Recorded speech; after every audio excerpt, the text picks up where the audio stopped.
नमस्कार दोस्तों। आज मैं रामायण का एक छोटा सा वृतांत लेकर के आई हूँ। अंत तक जरूर सुनिएगा। एक रात की बात है। माता कौशल्या जी को अपने महल की छत पर किसी के कदमों की आहट सुनाई दी। उनकी नींद खुल गई। पूछा, कौन है? मालूम पड़ा सबसे छोटी बहू यानी शत्रुघ्न जी की पत्नी श्रुतकीर्ति जी हैं। माता कौशल्या जी ने उन्हें नीचे अपने पास बुलाया। श्रुतकीर्ति जी आई, चरणों में प्रणाम कर खड़ी रह गई। माता कौशल्या जी ने पूछा, बेटी श्रुति, इतनी रात को अकेली छत पर क्या कर रही हो? क्या नींद नहीं आ रही? शत्रुघ्न कहाँ है? श्रुतकीर्ति की आंखें भर आई। कौशल्या माँ की छाती से लिपट गई। बोली, माँ, उन्हें तो देखे हुए 13 वर्ष हो गए। सुनकर कौशल्या जी का हृदय कांप गया। तुरंत आवाज लगाई। सेवक दौड़े आए।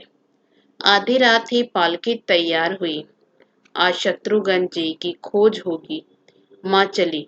आप जानते हैं शत्रुघ्न जी कहाँ मिले? अयोध्या जी के जिस दरवाजे के बाहर भरत जी नंदीग्राम में तपस्वी होकर रहते हैं, उसी दरवाजे के भीतर एक पत्थर की शिला है। उसी शिला पर शत्रुघ्न जी अपनी बाहें का तकिया बनाकर लेटे मिले। माँ शत्रुघ्न जी के सिरहाने बैठ गई। होले से बालों में हाथ फिराया तो शत्रुघ्न जी के आंखें खुली। माँ उठे, चरणों में गिरे। माँ, आपने आने का क्यों कष्ट किया? मुझे बुलवा लिया होता। माँ ने कहा, शत्रुघ्न यहाँ क्यों? शत्रुघ्न जी की रुलाई फूट पड़ी। बोले, माँ, भैया राम जी पिताजी की आज्ञा से वन चले गए। भैया लक्ष्मण जी उनके पीछे चले गए। भैया भरत जी भी नंदीग्राम में हैं। क्या ये महल, ये रथ, ये राजसी वस्त्र विधाता ने मेरे ही लिए बनाए हैं? शत्रुघ्न जी की बात सुनकर माता कौशल्या जी निरुत्तर रह गई। देखो, क्या है ये राम कथा? यह भोग की नहीं, त्याग की कथा है। भगवान राम को 14 वर्ष का वनवास हुआ तो उनकी पत्नी सीता जी ने भी 14 वर्षों का कठिन वनवास सहर्ष स्वीकार कर लिया। परंतु बचपन से ही बड़े भाई की सेवा में रहने वाले लक्ष्मण जी कैसे राम जी से दूर हो जाते? माता सुमित्रा से वन जाने की आज्ञा लेकर जब लक्ष्मण जी की पत्नी उर्मिला के कक्ष की ओर बढ़ रहे थे तो सोच रहे थे कि मां ने तो आज्ञा दे दी, परंतु उर्मिला को कैसे समझाऊंगा, क्या बोलूंगा उनसे?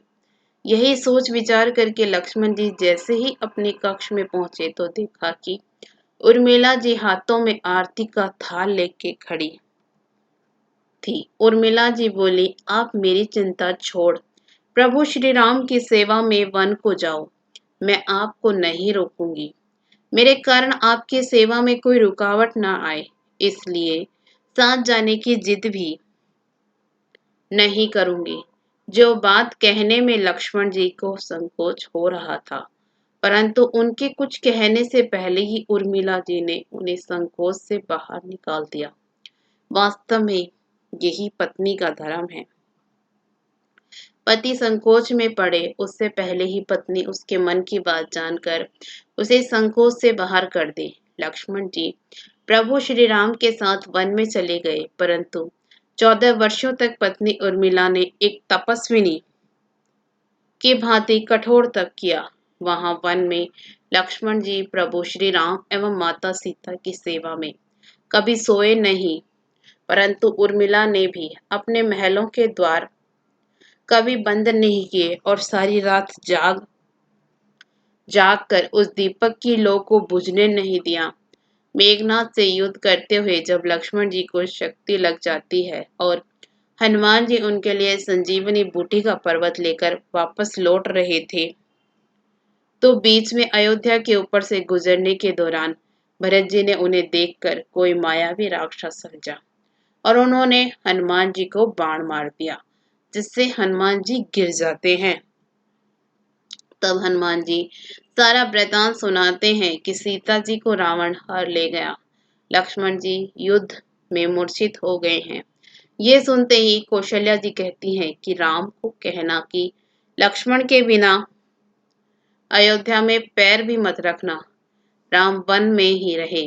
माता सुमित्रा कहती हैं कि राम से कहना कि कोई बात नहीं, अभी शत्रुघ्न है, मैं उसे भेज दूंगी। मेरे दोनों पुत्र राम सेवा के लिए ही तो जन्मे हैं। माताओं का प्रेम देखकर हनुमान जी की आंखों से अश्रुधारा बह रही थी, परंतु जब उन्होंने उर्मिला जी को देखा तो सोचने लगे कि यह क्यों एकदम शांत और प्रसन्न खड़ी है। क्या इन्हें अपने पति के प्राणों की कोई चिंता नहीं? हनुमान जी पूछते हैं, देवी, आपकी प्रसन्नता का कारण क्या है? आपके पति के प्राण संकट में हैं। सूर्य उदय होते ही कुल का दीपक बुझ जाएगा। उर्मिला जी का उत्तर सुनकर कोई भी प्राणी उनकी वंदना किए बिना नहीं रह पाएगा। उर्मिला बोली, मेरा दीपक संकट में है, वो बुझ ही नहीं सकता।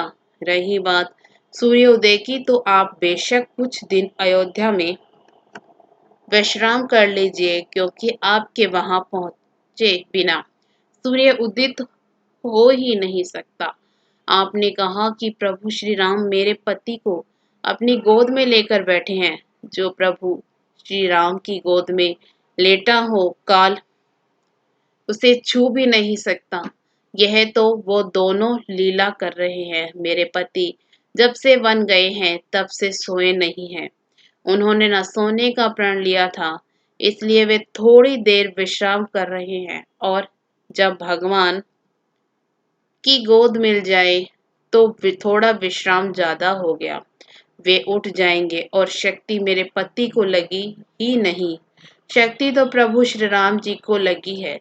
मेरे पति की हर श्वास में राम है, हर धड़कन में राम, उनके रोम रोम में राम है, उनके खून की बूंद बूंद में राम है।